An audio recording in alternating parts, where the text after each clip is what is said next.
And we're live. Hello, everyone. This is Dwight Woods, the Jeet Kune Do Rebel, and welcome to the Jeet Kune Do Dialogues. Different time, different day for this week. Well, for this first one, episode number 67 with Terry Valler of Valor, JKD, and MMA.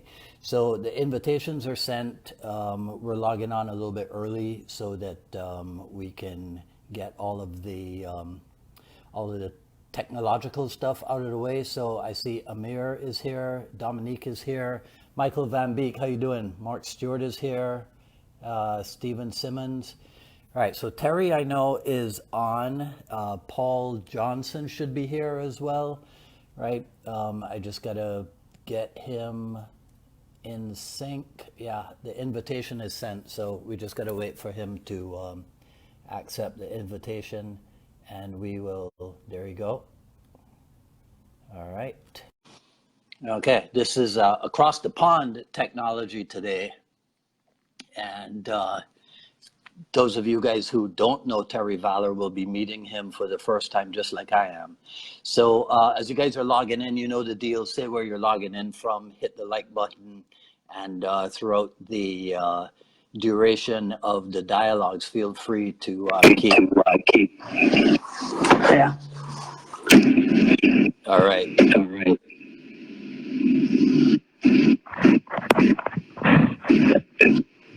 Okay. Okay. You tell me when you're settled. Yeah.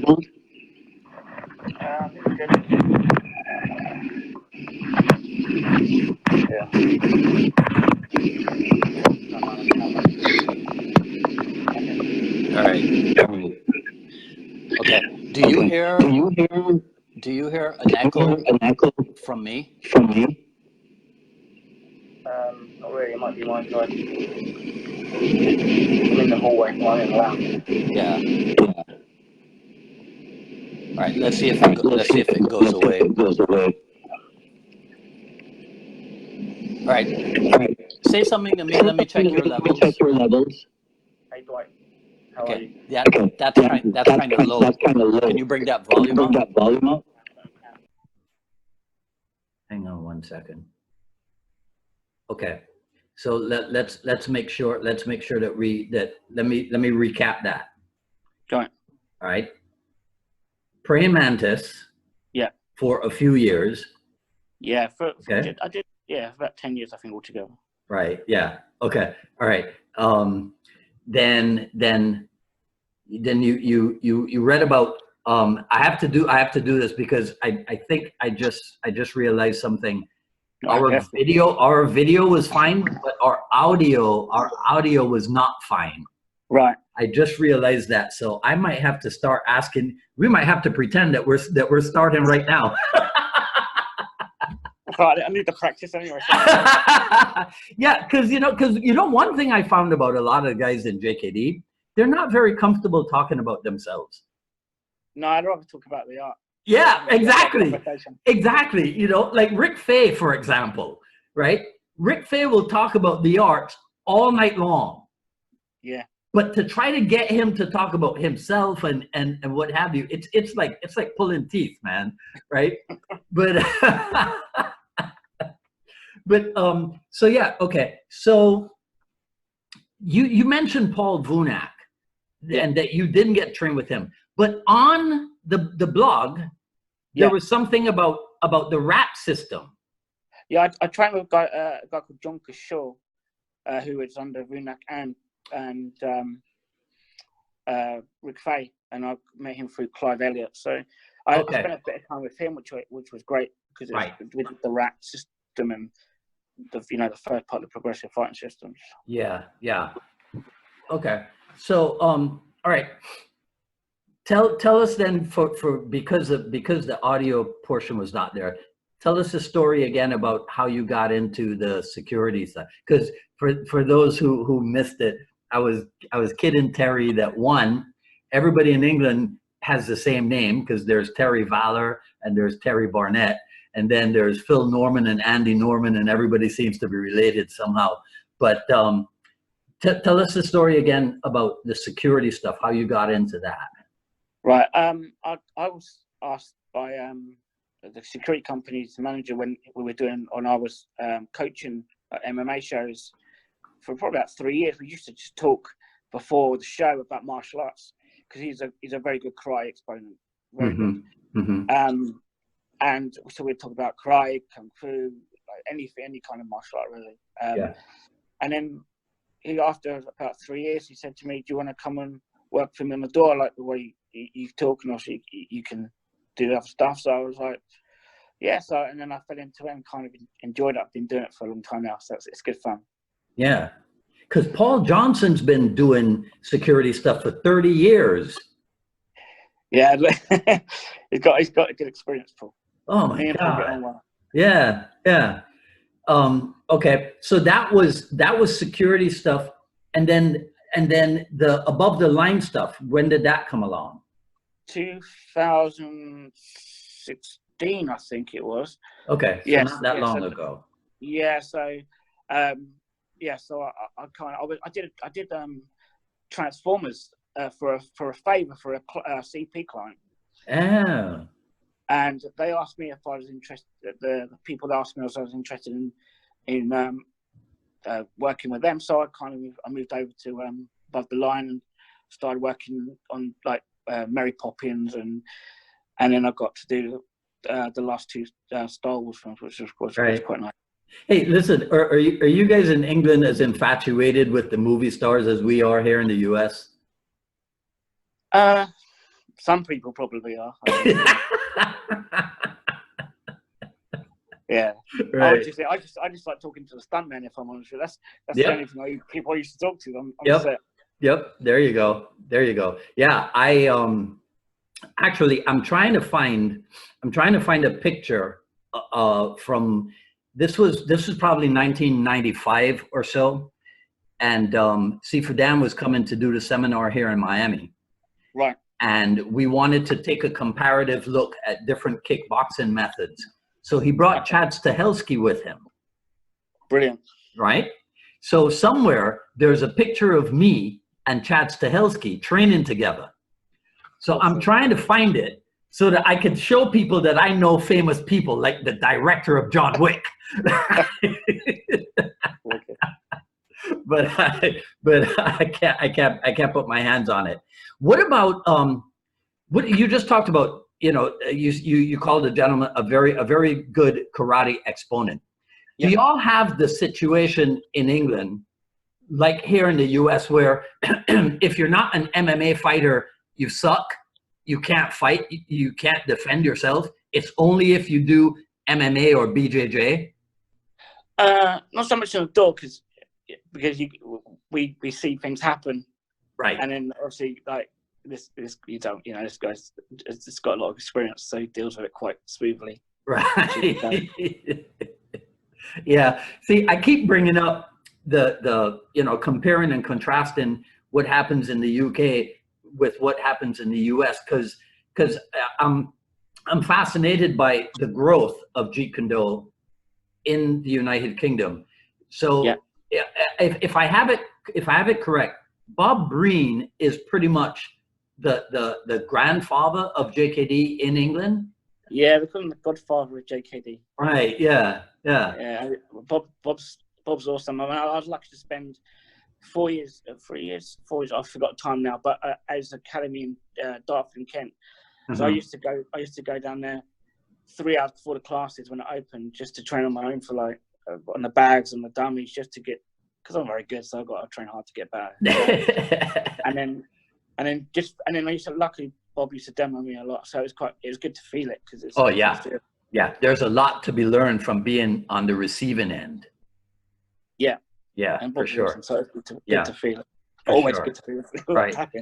Okay. All right. Let's go back to the origin stories for each of the arts. So we talked about Jun Fan and Jeet Kune Do. Brazilian Jiu-Jitsu. What's the origin story for that? I've trained with a guy, and when my hand gets better, I'll go back to him, a guy called Andy Roberts, who's a black belt under Hodgie Gracie.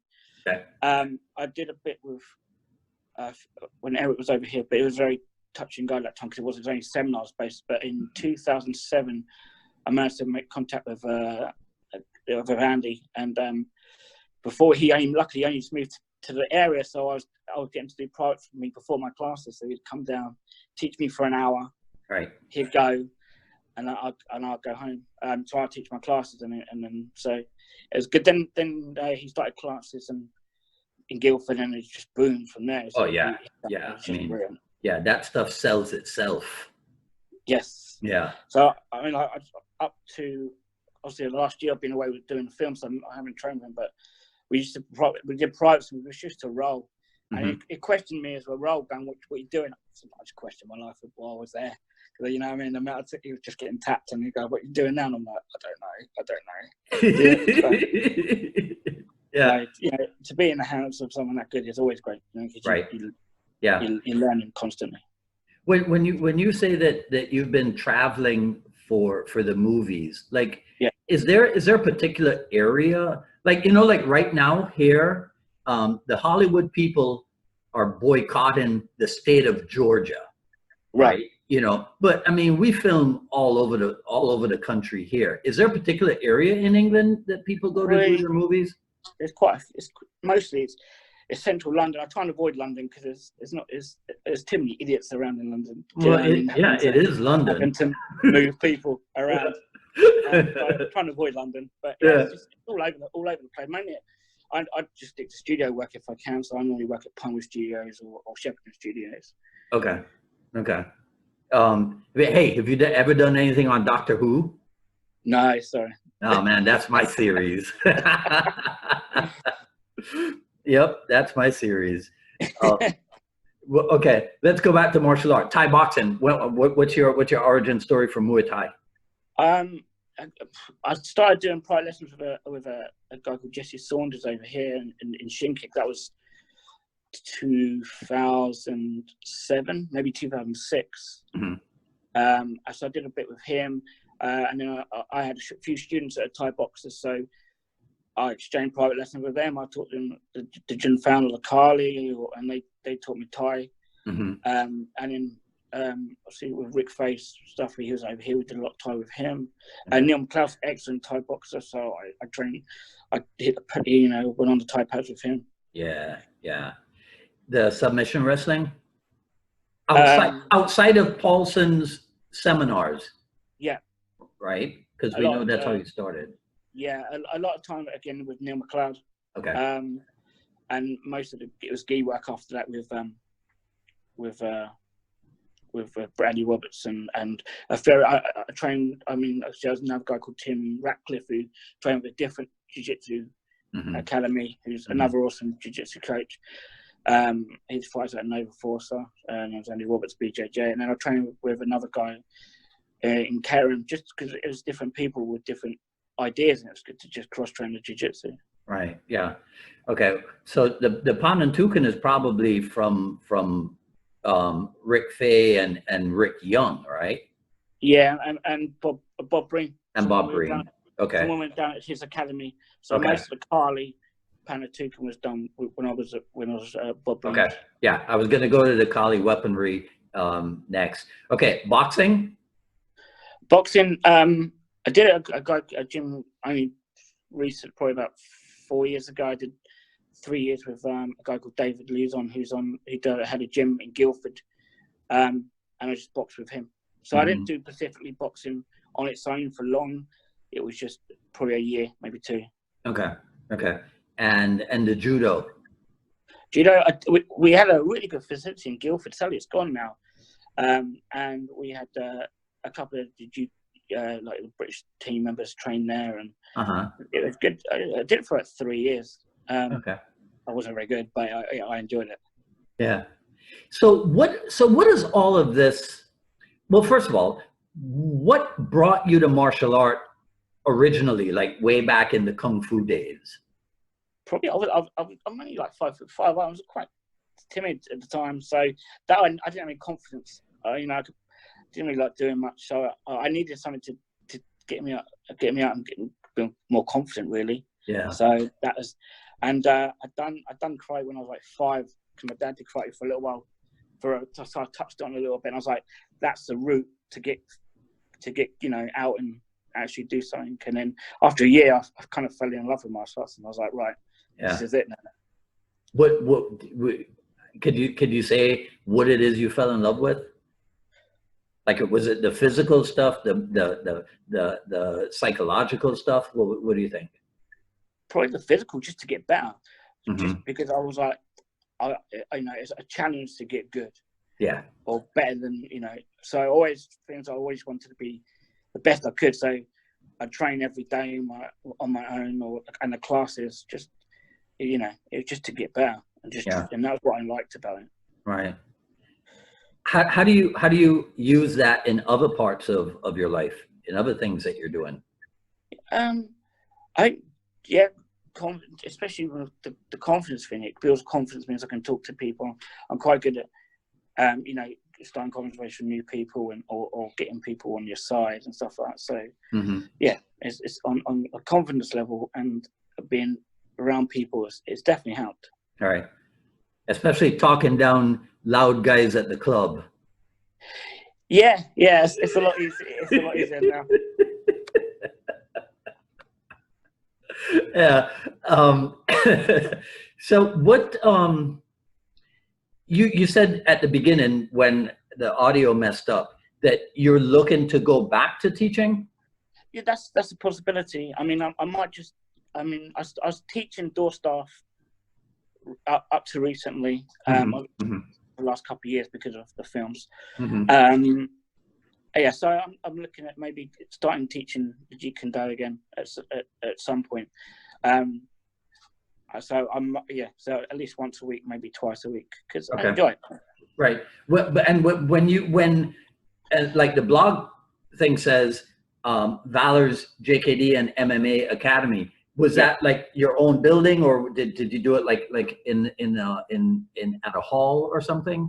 We had 3 halls, and my mate opened a gym called Home Gym, and we started teaching there. So we had our own facility with a cage for about a year, I think it was. Okay. And okay, now the let's see. I took this from the blog also. Our goal at the Academy is to promote Jeet Kune Do and its concepts, right? Yeah. This was the part. We use MMA structure to work off, but we also include weapons. So what does that mean? We use MMA structure to work off? The kickboxing, because the striking, wrestling, grappling. Okay. So, so we the framework was like, obviously MMA, there's rules, so that because there's rules, it creates a framework or a style as such. So that was to teach the material and the concepts with like attack by drawing, progressive indirect attack, right? Longest target, nearest weapon would be implemented into the drills and the sparring. I see. Okay. Now, what's your approach when you do the weaponry? I mean, so because actually, when we wrap up, about an hour after we wrap up, I'm coming back onto Facebook to do my I Love Jeet Kune Do broadcast, right? Yeah, I'm looking forward to it. Yeah. So what's your approach to training the weaponry? Because everything else, right, is realistic and self-defense and what have you. So how do you incorporate the weaponry into that? Twofold. I mean, I have a select amount of drills, so I train a select amount of double stick, a select amount of single stick. You should probably do the broadcast, because that's exactly what I'm going to talk about. I mean, and probably, I like sticking knives, so maybe there's a little bit more of that. Right. And the Panatukan stuff I put into the empty hand, but yeah, I figured I'm not going to be exceptionally good at a lot of it because it's not really my thing. I like the Jun Fan and the CSW. That's my main thing. Okay. But it's got a lot of valid points. So like, you train your footwork. It's also good for self-defense. It's hand-eye coordination, longest target, nearest weapon. You'll see if you're looking at Largo range on. So I have a small amount of single stick, small amount of double stick, and some small amount of stick and dagger, and I just train that and just try and get it to a reasonable level. Yeah. Well, see, look, here's the thing, right? So you said you're 5'5", so that means you're a tough little scrapper. Okay. I just got lucky. Yeah. So the kicking and punching and the elbowing and the knee and the grappling, you're perfect size for it. And then you're 5'5". So that means you're the same size as like Dan Anasano and Angel Cabales and Johnny Lacoste. So you're the perfect size for the collie too. So you got it made, man. It's a benefit of being small. There is. For sure, right? Okay. So now security work at Above the Line. Yeah. And you sit around and you talk to the stuntmen. But have you done any stunt work yourself? No, there's a chance. I spoke to a couple of people about getting into it. Obviously, got to do a stunt thing. But then there's jumping in, doing high dives into the water. You got to do the swimming test. And I was like, I just stick to martial arts. Yeah. I'd probably break something if I tried diving into a pool or something. So yeah. Like, my body's a bit battered from all the training. For sure. Yeah. I actually, a couple of weeks ago, a student of mine was in Atlanta with Sifu Inosano. And so I got to talk to Sifu Dan, and I said, hey, remind Jeff Amada that I want him to come on the show. He goes, okay, I'll text him right away. So Jeff called me like within 30 minutes, right? But this was 3 weeks ago. And he says, keep on me, get in touch with me every week, right? Because, I mean, like you said, Rich can't come on the show because he's busy for 6 months, right? Yeah. He's in South America and then Atlanta or something. Yeah. So he said, contact him in 6 months. Yeah, that's would you swap what you do for that kind of life? The life of a stuntman?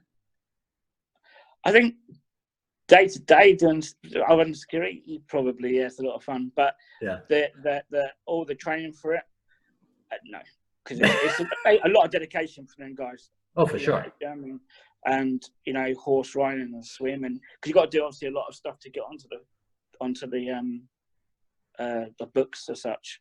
Right. So it was like I just talked to them about martial arts. That's all I do. Yeah. So do you know if there's a martial art specialty within the stunt world, or does everybody have to be cross-trained in everything? Everyone part of the stunt registry. I know it's changing, but you had to have a brown or black belt in a martial art. Most of them were kickboxing because it was the easiest one, the quickest one to get to for the black belt, because obviously that wasn't their pride. Whereas the son that I met a couple from that I used to train with at the Bob Breen Academy. They were on Sit on Hand Solo, so I had a good chat with them, catch up with them. It's been a number of years before I'd seen them. Mm-hmm. There's a guy called Jamie Goulding, sorry. Mm-hmm. Jamie Goulding. He's got an awesome academy up in Bolton, Goulding's Martial Arts, and I enjoy talking to him about martial arts on set, and and he's got a great facility up there. So, but he's on another level to some of them. And then the stunt coordinator, Mike Lamb, but great guy, Taekwondo, just so quick, so agile. I think he's like 54, and he just moves so well. I'm like, great. 39, I don't move like that. So. So if you do go back to the teaching, right? Yeah. Are you gonna do anything different, or are you just gonna continue what you'd been doing before? I probably, I probably just try just teach the Jeet Kune Do in terms of just the art. So the Jun fan and move off to that. So I have a training process, and actually it's just over there. I'll get it for you. I'll read it to you so you can understand what it is. Okay.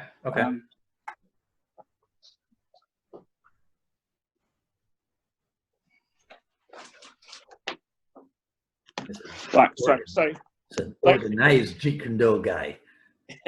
So the process I try and work through is to look at a range of combat, look at the techniques that fit into the range of combat, look at the key attributes and principles that to be applied and developed and functionalize the techniques in that specific range of combat. Look at terrain. Yeah. Whether it's a ring, cage, a door, and absorbing and disregarding through technical research and sparring. And then I have a list of training methods, and that's just, I'm just going to teach it all through that. And that's the plan. In the old days when you were teaching, did you teach kids too? No, kids didn't know nothing, so no, I don't teach kids. I've got other people to do it for me. Okay. So no kids. I swear too much when I'm training as well. I'm quite close to having sworn so far. So I try and, I can't teach kids, I swear too much. Banned or something, you know? Yeah. I mean, I remember back when I had my school and when we started paying attention to becoming professional, the only people who could advise you about martial art business were the Taekwondo people who specialized in teaching kids. Yes. So the thing that I came to realize is that if you can teach kids, then it's easy to teach anybody else. Yes. Because they are the ones who require like the most attention and these are the ones that you're definitely trying to teach the benefits as well as like the physical aspects and what have you. Yes. And then you discover that the adults want the benefits too. They might not say it, but they want it, right? Yeah, absolutely. Yeah. So yeah. Well, maybe you could try it, kids, and that'll help you to clean your act up. You never say no, right? I know. Never say never. I know. Yeah. Okay. What is Aldershot Town FC? They're a football team that I work for. Okay. Yeah. Well, no wonder you got fight experience. English football. My God. Especially our home in the army, the British Army was. So yeah, there used to be a lot of trouble down there. All right, and I'm reading all this stuff from your Facebook bio.